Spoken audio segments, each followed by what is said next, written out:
അസ്സലാമു അലൈക്കും. അഊദു ബില്ലാഹി മിനശ് ശൈത്വാനിർ റജീം. ബിസ്മില്ലാഹിർ റഹ്മാനിർ റഹീം. അൽഹംദുലില്ലാഹി റബ്ബിൽ ആലമീൻ. വസ്സലാത്തു വസ്സലാമു അലാ സയ്യിദിനാ മുഹമ്മദിൻ ശഫീഇൽ മുദ്നിബീൻ വഅലാ ആലിഹി വസഹ്ബിഹിൽ ഫായിദീൻ. അമ്മാ ബഅദ് ഫഇന്ന ഖൈറൽ കലാം കിതാബുല്ലാഹ് വഖൈറൽ ഹദി ഹദി സയ്യിദിനാ മുഹമ്മദിൻ സ്വല്ലല്ലാഹു അലൈഹി വസല്ലം വശർറൽ ഉമൂരി മുഹ്ദസാതുഹാ വകുല്ലു മുഹ്ദസത്തിൻ ബിദ്അ വകുല്ലു ബിദ്അത്തിൻ ളലാല വകുല്ലു ളലാലത്തിൻ ഫിന്നാർ. ബിസ്മില്ലാഹിർ റഹ്മാനിർ റഹീം. യാ അയ്യുഹല്ലദീന ആമനൂ തഖുല്ലാഹ വകൂനൂ മഅസ് സാദിഖീൻ. ഏറ്റവും ബഹുമാനമുള്ള സാദാത്യങ്ങളെ, മഹാന്മാരായ പണ്ഡിതന്മാരെ, ഉമറാക്കളെ, അഹ്ലുസുന്നത്ത് വൽ ജമാഅത്തിൻ്റെ പ്രവർത്തകരെ, സഹോദരന്മാർ,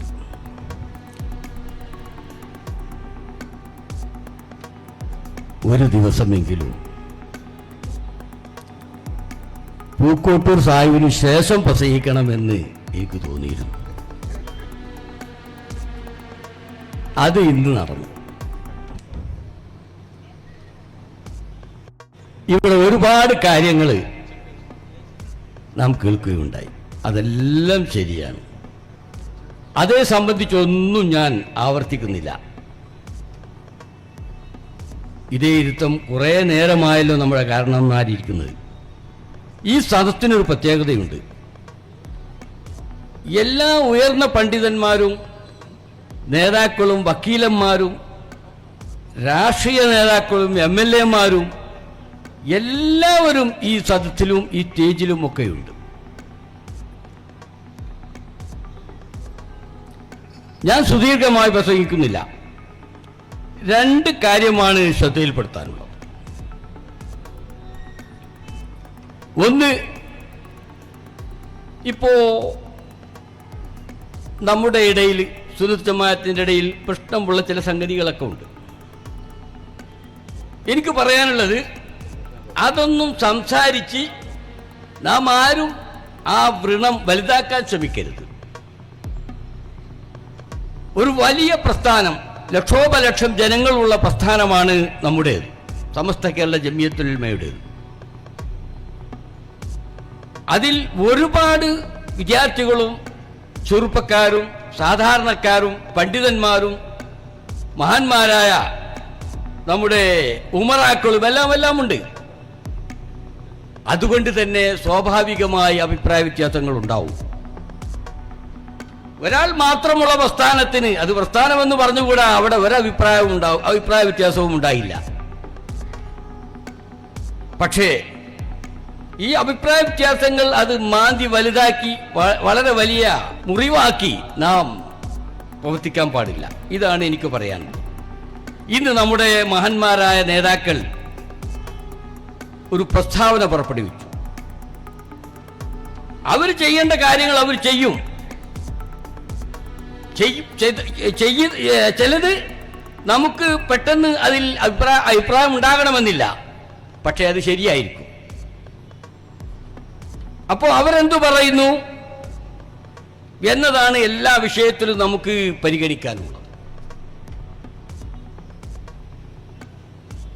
നമ്മുടെ കൂട്ടത്തിൽ കുറെ കുട്ടികൾ നമ്മെപ്പോലെ തന്നെ അവർ തീവ്രവാദികളായിരിക്കും. അതായത് തീവ്രവാദം എന്ന് പറഞ്ഞാൽ രാജ്യത്തിന് പറ്റാത്ത തീവ്രവാദമുണ്ട്, അതല്ല, ആശയ സ്പിരിറ്റുള്ള കുട്ടികളുണ്ടായിരിക്കും. ഞങ്ങളൊക്കെ അങ്ങനെ തന്നെയായിരുന്നു. അങ്ങനെ ഞങ്ങൾ പലതും പറയും, പക്ഷെ നേതാക്കൾ അതൊക്കെ നിയന്ത്രിക്കും. അതുപോലെ കുട്ടികൾ ഇന്നും പറയുന്നുണ്ട്. അതിനെല്ലാം നേതാക്കൾ എന്ത് തീരുമാനമെടുക്കുന്നോ അവിടെയാണ് നാം നിൽക്കേണ്ടത്. ഇതാണ് എനിക്ക് പറയാനുള്ളത്. നമുക്ക് സ്വന്തമായിട്ട് യാതൊരു താല്പര്യവുമില്ല, ഒരു താല്പര്യവുമില്ല. പിന്നെ ഈ സുന്നത്ത് ജമാഅത്തിന്റെ രംഗത്ത് നാം ഒരുപാട് പ്രശ്നങ്ങൾ സഹിച്ചവരാണ്, പ്രശ്നങ്ങൾ പരിഹരിച്ചവരുമാണ്. അതുകൊണ്ട് ആരും ഒരു പ്രയാസവുമില്ലാതെ നേതൃത്വത്തിൻ്റെ ആ നിർദ്ദേശങ്ങൾ പാലിച്ചുകൊണ്ട് അവരുടെ തീരുമാനങ്ങൾ അംഗീകരിച്ചുകൊണ്ട് നമുക്ക് മുന്നോട്ട് പോകാം. ഇതാണ് ഈ വിഷയത്തിൽ എനിക്ക് പറയാനുള്ളത്. സ്വന്തമായ ഒരു താല്പര്യവുമില്ല. അതിവിടെ ഇരിക്കുന്ന ആർക്കും സുന്നത്ത് ജമാഅത്തിൽ സ്വന്തമായ താല്പര്യമില്ല. ഈ സുന്നത്ത് ജമാഅത്ത് കൂടുതൽ ജനങ്ങൾ മനസ്സിലാക്കണം. ഈ രാജ്യത്ത് മുഴുവനും സുന്നത്ത് ജമാഅത്തിന്റെ ആളുകളായിരിക്കണം. അങ്ങനെ നല്ലൊരു സമൂഹം ഇവിടെ ഉണ്ടായിരിക്കണം. ഇതാണ് നമ്മുടെ താല്പര്യം. ഞാൻ ആ വിഷയം നിർത്തി. ഇനി പറയാനുള്ളത് ഇതൊന്നുമല്ല നാം ചിന്തിക്കേണ്ടത്. ഇപ്പൊ കുറച്ച് ദിവസമായി സോഷ്യൽ മീഡിയയിലും മറ്റുമൊക്കെ ഒരുപാട് കാര്യങ്ങൾ നാം കേൾക്കുന്നു. പച്ചത്തെറി, അതൊക്കെ നമ്മുടെ പ്രവർത്തകരെ പറ്റിയും നേതാക്കളെ പറ്റിയും ഒക്കെയാണ്.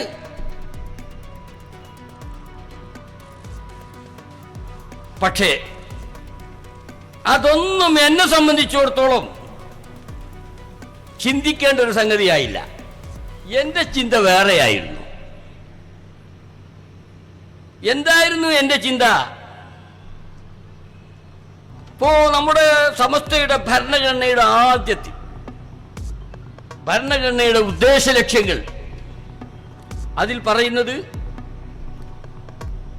ഇസ്ലാമിന്റെ കാര്യങ്ങൾ നബി സ്വഹാബത്ത് താബിയുകൾ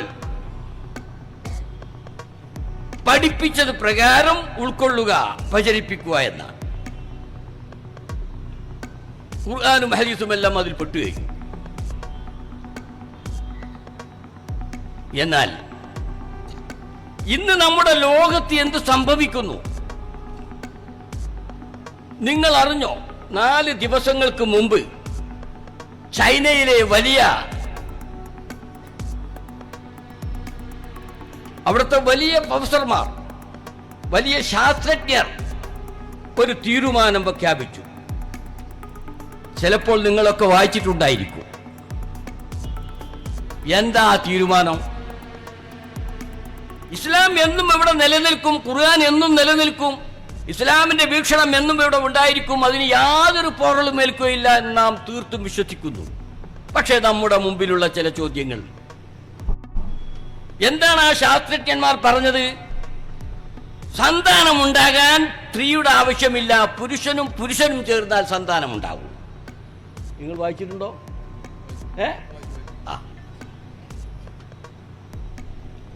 സന്താനമുണ്ടാകാൻ സ്ത്രീയും പുരുഷനും തന്നെ വേണമെന്നില്ല, പുരുഷനും ചേർന്നാൽ സന്താനമുണ്ടായിരിക്കും.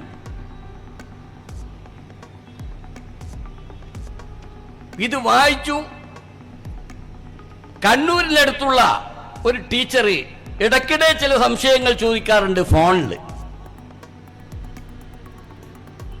ആ ടീച്ചർ എന്നോട് ചോദിച്ചു, ഉസ്താദേ, ഇനിയിപ്പോ ഇങ്ങനെ പുരുഷനും കുട്ടി ഉണ്ടാവുകയാണെങ്കിൽ ഇനി ഞങ്ങൾക്കൊരു കുട്ടി ഉണ്ടാകണമെന്ന് വിചാരിച്ചാൽ എന്ത് സംഭവിക്കും? എന്താ ഞങ്ങൾ ചെയ്യേണ്ടത്? ഞാൻ പറഞ്ഞു, ഇതിന് നേരത്തെ ഖുർആൻ പരിഹാരം കണ്ടിട്ടുണ്ട്. ഒരു പുരുഷന്റെയും സാന്നിധ്യമില്ലാതെ മറിയം അലൈഹിസ്സലാം അവർക്ക് കുട്ടിയുണ്ടായി. അത് ലോകത്തിന്റെ സംവിധാനങ്ങളിൽ ഒന്നാണ്. അതേ ഇനി സംഭവിക്കുകയുള്ളൂ, വേറെ ഒന്നും അങ്ങനെ സംഭവിക്കുകയില്ല എന്ന് എവിടെയുമില്ല. അതുകൊണ്ട് നിങ്ങൾ ആരും ബേജാറാകണ്ട. ഭർത്താവില്ലാത്തന്നെ നിങ്ങൾക്ക് ഗർഭം ധരിക്കാൻ സാധിക്കും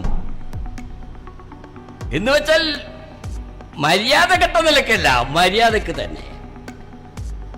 ഭർത്താവില്ലാതെ ഗർഭം ധരിക്കുക എന്നുള്ളത് ഇപ്പോൾ ഇവിടെ നടക്കുന്ന കാര്യങ്ങളാണ്. പക്ഷേ അവിടെ ഈ സ്ത്രീ ഒരു തെറ്റും ചെയ്യുന്നില്ല. മറിയം അലൈഹിസ്സലാം തെറ്റ് ചെയ്തിട്ടില്ലല്ലോ. അപ്പൊ ഇതാണ് ഇന്നത്തെ ലോകം.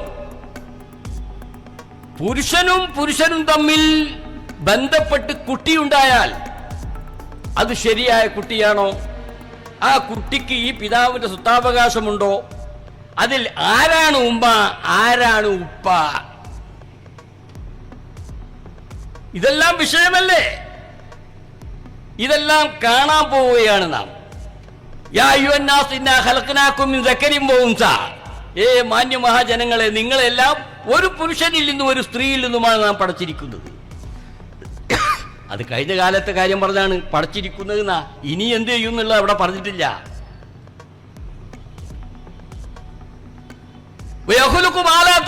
നിങ്ങൾ അറിയാത്ത സൃഷ്ടിപ്പും ഇവിടെ ഉണ്ടായിരിക്കും എന്നുള്ള പറഞ്ഞിട്ടുണ്ട്. ഇതെല്ലാം വിലയിരുത്തി ഇങ്ങനെയുള്ള കേസുകൾ ആധുനിക ലോകത്ത് സംഭവിക്കുമ്പോൾ നമ്മൾ ഉസ്താദുമാര് കിതാബും പൂട്ടിയിട്ട് ഇതൊന്നും നമുക്ക് നടക്കൂല കേട്ടോ, ഞങ്ങളെ വഴി നോക്കി പോവുക എന്ന് പറയാൻ പറ്റൂല. ഇസ്ലാം അവസാന നിമിഷം വരെ ഇസ്ലാം ഇവിടെ നിലനിർത്താൻ സാധിക്കുമെന്ന് അള്ളാഹു പറഞ്ഞിട്ടുണ്ട്. ഇതൊക്കെയാണ് നാം പഠിക്കേണ്ടത്, ഇതൊക്കെയാണ് നാം ചിന്തിക്കേണ്ടത്. അപ്പൊ എന്നെ സംബന്ധിച്ചിടത്തോളം ഈ റിപ്പോർട്ട് വന്ന ശേഷം ഞാൻ അതേപ്പറ്റി ചിന്തിക്കുകയായിരുന്നു. ഇവിടെ വേറെയുള്ള ഈ കശവിഷയം അതൊന്നും എന്റെ തലയിൽ കയറിയിട്ടില്ല. അതിന് അങ്ങനത്തെ തല വേണ്ടേ? അങ്ങനത്തെ തലയേ ഇല്ല. സഹോദരന്മാരെ, നാം ചിന്തിക്കണം. നമ്മുടെ കുട്ടികൾ ഇപ്പോൾ നേരത്തെ ദാറുദയെ സംബന്ധിച്ചൊക്കെ പറഞ്ഞല്ലോ, നമ്മുടെ ഉലമാവും ഉമറാവും ചേർന്നിട്ട് ഇതുവരെ ഉള്ളതിലുപരിയായി വിദ്യാഭ്യാസപരമായ പ്രവർത്തനങ്ങൾക്ക് നേതൃത്വം വഹിക്കാൻ കൂടുതൽ അവർ മുന്നോട്ട് നീങ്ങണം. സമയം കാണും. വിദ്യാഭ്യാസം കൊണ്ട് മാത്രമേ നമുക്ക് മുന്നോട്ട് പോകാൻ സാധിക്കൂ. സാമ്പത്തിക ശേഷി കൊണ്ട് മുന്നോട്ട് പോകാൻ കഴിയില്ല. കുറെ കളരിപ്പാറ്റ് ശീലിച്ചത് കൊണ്ട് മുന്നോട്ട് പോകാൻ കഴിയില്ല. അതൊന്നും വേണ്ടെന്നല്ല പറയുന്നത്, അതൊക്കെ അതിൻ്റെതായ നിലക്ക് വേണം.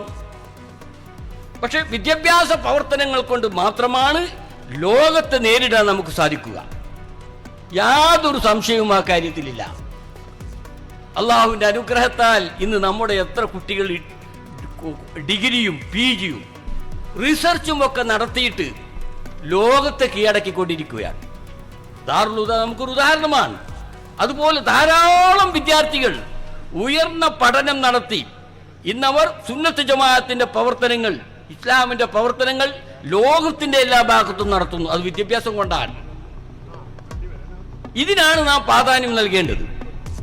ബാക്കി കാര്യങ്ങളെല്ലാം സംഘടന തീരുമാനിക്കും, നേതാക്കൾ തീരുമാനിക്കും. ആ തീരുമാനം അംഗീകരിച്ചാൽ മതി. അത് തീരുമാനിക്കുമ്പോൾ വ്യക്തിപരമായി നമുക്ക് ചില തകരാറുകളോ പ്രശ്നങ്ങളോ കുഴപ്പങ്ങളോ ഒക്കെ തോന്നും. അത് വിഷയമല്ല. അതൊക്കെ മനസ്സിലാക്കിക്കൊണ്ട് തന്നെയാണ് നാം ഇവിടെ നിൽക്കുന്നത്. പക്ഷേ ലോകത്തെ നേരിടാൻ നമുക്ക് സാധിക്കണം. ഇതാണ് എനിക്ക് നിങ്ങളോടും ഇവിടുത്തെ ഉസ്താദുമാരോടും പണ്ഡിതന്മാരോടും എല്ലാവരോടും പറയാനുള്ളത്. ഇങ്ങനത്തെ വിഷയങ്ങൾ ഇനി ഇവിടെ വരും, ഇതിനപ്പുറം വരും. അല്ലാഹു ഖുർആനിൽ പറഞ്ഞോ, യുസബ്ബിജുഹും ദുക്റാനം വൈനാസ. ഒരു ഭാഗത്തെ സ്ത്രീകളായി, ഒരു ഭാഗത്തെ പുരുഷന്മാരായി. ആ യുസബ്ബിജുഹും ദിക്റാനം ഔ യുസബ്ബിജുഹും ദുക്റാനം വൈനാസ. ആണും പെണ്ണുമായിട്ട് തന്നെ ചിലരെ ഉണ്ടാക്കും. എന്താ പറഞ്ഞത്? ആണും പെണ്ണുമായിട്ടുണ്ടാക്കും. ട്രാൻസ്ജെൻഡർ എന്ന് മാത്രമല്ല, ആണും പെണ്ണുമായി. ആണിന്റെ ഗുണവും ആ ശരീരത്തിലുണ്ടായിരിക്കും, പെണ്ണിന്റെ ഗുണവും ആ ശരീരത്തിലുണ്ടായിരിക്കും. അപ്പോ ഒരു പുരുഷൻ മറ്റൊരു പുരുഷനുമായി ചേർന്നാൽ അവിടെ കുട്ടിയുണ്ടാകാം. ഇതെല്ലാം ഖുർആൻ സൂചിപ്പിച്ച കാര്യങ്ങളാണ്. ഇതെല്ലാം മനസ്സിലാക്കാൻ ആരുണ്ട്? ലോകം ഇനിയും പുരോഗമിച്ചുകൊണ്ടിരിക്കുകയാണ്. അങ്ങനെ ആ ലോകത്തിന്റെ പിന്നാലെ നാം യാത്ര ചെയ്യണം. പോരാ, ലോകത്തിന്റെ മുന്നിൽ നാം യാത്ര ചെയ്യണം. ഇതാണ് അഹ്ലുസുന്നത്തി വൽ ജമാഅത്തിന്റെ ആശയം. 4 മദ്ഹബുകൾ, ഇസ്ലാമിൽ അംഗീകരിക്കപ്പെട്ട 4 മദ്ഹബ്, ഷാഫി, ഹനഫി, ഹംബലി, മാലിക്കി. ഈ 4 മദ്ഹബുകൾ നാം അതിൻ്റെതായ അടിസ്ഥാന മൂല്യങ്ങളോടുകൂടി ബന്ധപ്പെട്ട് നാം ചിന്തിക്കുകയാണെങ്കിൽ ഇൻഷാ അല്ലാഹ് എല്ലാ പ്രശ്നങ്ങൾക്കും പരിഹാരമായി, എല്ലാത്തിനും പരിഹാരമാണ്. നമുക്ക് അതൊക്കെ വിട്ടിട്ട് വേറൊരു പരിപാടിയുടെ ആവശ്യമില്ല. പക്ഷെ അടിസ്ഥാനപരമായി അത് ഉൾക്കൊള്ളണം. അതെല്ലാം ഹദീസിലുണ്ട്, ഖുർആനിലും ഹദീസിലും ഉള്ളതിന്റെ ഉള്ളടക്കമാണ് ഈ 4 മദ്ഹബ്. ആ 4 മദ്ഹബിൽ എല്ലാ കാര്യങ്ങളുമുണ്ട്. ഞാൻ ഈ പറഞ്ഞ പ്രശ്നങ്ങൾക്കും മറ്റും ഒക്കെ പരിഹാരമുണ്ട്. ഇനി പുതിയ വേറൊരു പ്രശ്നം വന്നാലും പരിഹാരമുണ്ടായിരിക്കും. അതാണ് ഇസ്ലാം.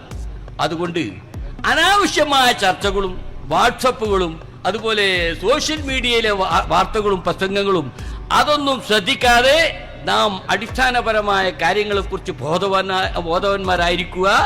അള്ളാഹു അതിന് തൗഫീഖ് ചെയ്യുമാറാകട്ടെ. ആമീൻ എന്ന് പ്രാർത്ഥിച്ചു എൻ്റെ വാക്കുകൾ അവസാനിപ്പിക്കുന്നു. അസ്സലാമു അലൈക്കും.